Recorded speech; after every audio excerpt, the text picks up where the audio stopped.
Hello, welcome to my brand new video. I recently worked on this background. Do you guys like it? If you do, tell me please. It'll hurt my feelings if you don't. Just to let you guys know, spoiler warning ahead, we will be talking about Black Swan, so if you want to watch the movie, I highly recommend it. Watch it before watching this video, because if not, then I'm just going to be spoiling a whole lot of nonsense to you guys. The fear of not being perfect, the fear of not being number one, the fear that someone is constantly trying to take your rightful place. This is the reality of Nina Sayers. While watching Black Swan, we see Nina Sayers slowly lose her mind, losing focus of what is real and what is not. And today, we're going to talk about it. At the start of the movie, Nina is portrayed as very childlike.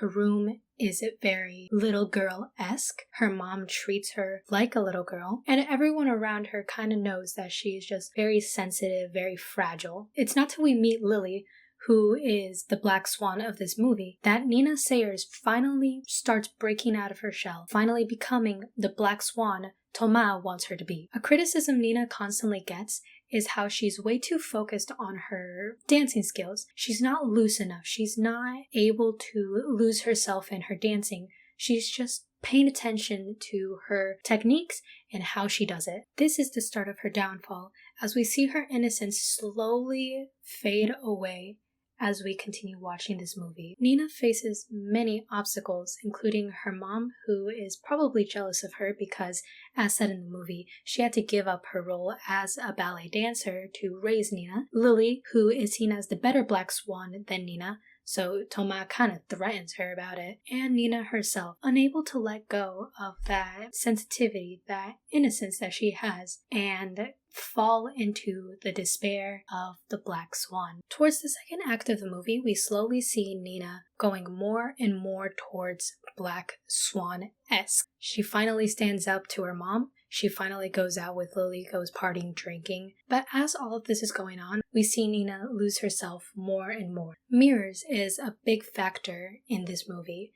It's a reflection of who Nina is and who the people are around her. Everywhere, there are mirrors, and you can always see that mirror kind of messing around with her. She no longer knows what's real or what's not, and neither do we. The farther we get into this movie, the more we see her wardrobe change, whereas in the beginning it was made out of pastel colors, pinks, whites, blues, those types of colors, while later into the movie, we see her wearing more darker colors, grays, blacks, and this could also be seen as a wardrobe message that the further we get into this movie, the more Nina becomes White Swan to Black Swan. She transitions from those two. And once she's wearing these darker colors, she begins to accept her role as Black Swan. Finally, during the third act, we see that Nina becomes Black Swan, both mentally and physically. She starts seeing herself as this Black Swan. The feathers she develops, the scales, her feet. But the issue is that Nina, as well as the audience, no longer knows what is even going on. And that's when Nina becomes an unreliable narrator. As we see this movie through her eyes, we are not able to distinguish what we should separate as reality or what isn't. An example of this is in the final act where Nina is performing as the Swan Queen. We see her go into her changing room, and Lily is sitting there saying that she can play the Black Swan. She can take that role for Nina since clearly Nina can't perform it. And what happens? Nina stabs Lily. At least that's what we think. Once Nina stabs Lily, she officially embraces that role of being a Black Swan. We even see her transition to a Black Swan. So when she's out on stage, you see all her feathers growing out. We see her eyes change. She has officially become what she wanted to be. When she's dancing, she's no longer paying attention to the technique, to how she is doing, feeling self-conscious. We see her dance freely. She is able to let go, which is what Thomas wanted her to do all along. Once this Black Swan segment ends, we are finally able to see that Nina indeed did not kill Lily, because we see this interaction. Hey! You were amazing. As we continue on with this scene, we realize that Nina did not kill Lily. She instead killed herself. She is bleeding. She is in dire need of help. However, what does she do? She doesn't call 911. She doesn't call it quits. She doesn't go to the hospital. The show must go on. She keeps going. Now that we're finally at the final part where she dances the end of Swan Lake, it is a gorgeous performance. She believes it's perfect. You, the viewer, believe it's perfect. And the audience in that movie also know that it's perfect. She recognizes that she finally hit what she always wanted to do. She finally reached that dream that she had in the beginning. However, like the performance of Swan Lake, Nina also finds freedom in death. I believe this story of Nina is a reflection of a Swan Lake, where the white swan is naive, childlike, innocent, while the black swan is seductive, more mature, and in some ways free, as we see Lily. The more Nina hanged out with Lily, the more we see that black swan kind of grow out of Nina. We see it when she finally stands up to her mom rather than not letting the mom dominate her. We also see it when they have a little spicy scene between Nina and Lily. It could potentially just be not out of jealousy or want, but just that the black swan is finally embracing her, if you know what I mean. Now that Nina has fully developed her black swan personality, I guess you can say, she finally embraces that. I feel like that's why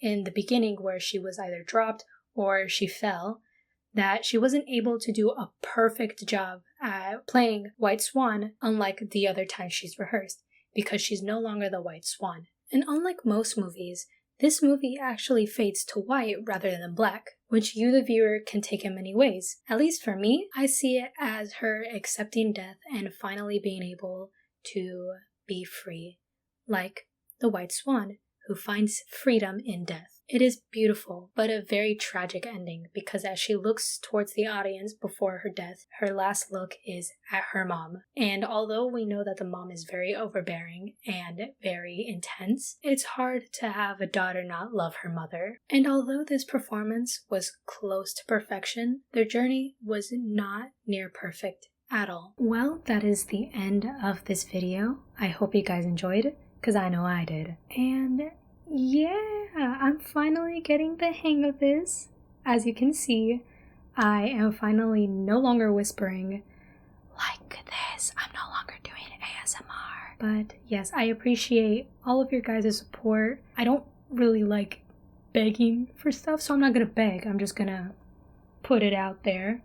My birthday is in March, so it would be super cool and nifty if we got to 10,000 before then.